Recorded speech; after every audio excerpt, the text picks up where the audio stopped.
The suit's oxygen alarm had stopped beeping 37 hours ago.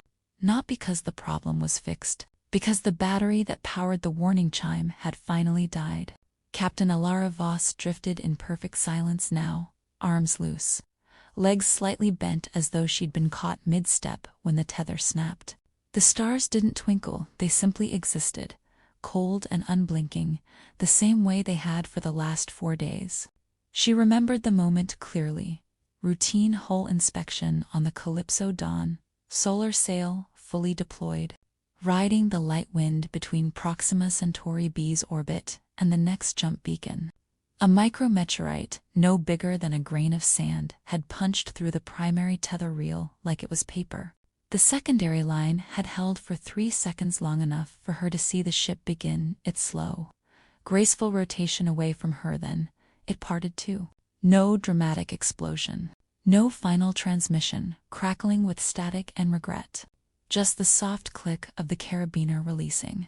And then the universe, opening its arms to claim her. At first she had screamed into the helmet mic, even though she knew the comms array was on the ship. Habit, human noise against the vacuum. Then she had cried quiet, ugly sobs that fogged the visor until her own breath cleared it again. After that came the bargaining phase.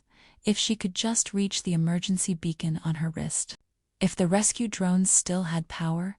If a passing freighter happened to sweep this exact vector within the next 6 months. Now she was past bargaining.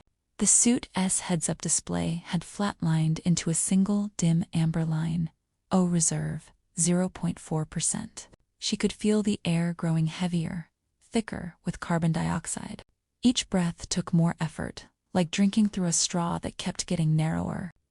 She turned her head slowly, conserving every calorie, and looked at the galaxy edge on. The Milky Way stretched like spilled milk across velvet, indifferent to one more speck of carbon-based regret floating inside it.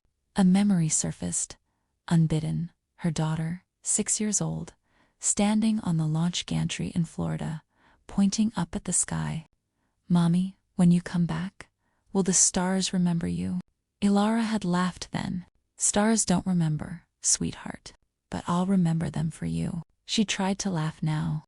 All that came out was a dry rasp. Her right hand, numb from cold, drifted toward the chest panel.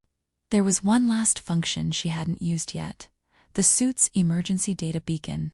Not a distress call, those required line of sight to a relay, but a simple, repeating message packet. Text only. Enough power for maybe one more transmission before the suit went dark forever. She activated the interface with 2 stiff finger taps.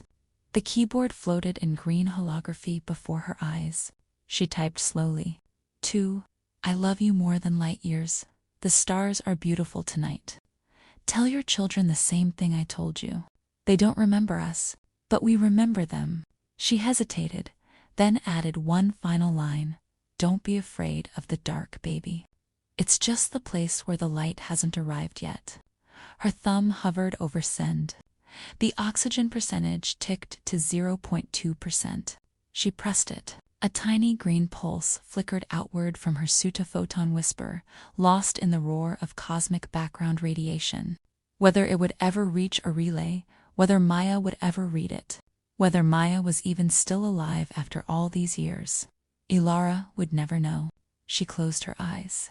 The last thing she felt was the gentle pressure of her own heartbeat slowing, like a ship dropping out of hyperspace into silence. Then the black became complete. But somewhere, in the long night between stars, a single packet of data kept traveling, carrying love, carrying memory, carrying one woman's final, defiant echo. And the star-silent, eternal listened to nothing at all.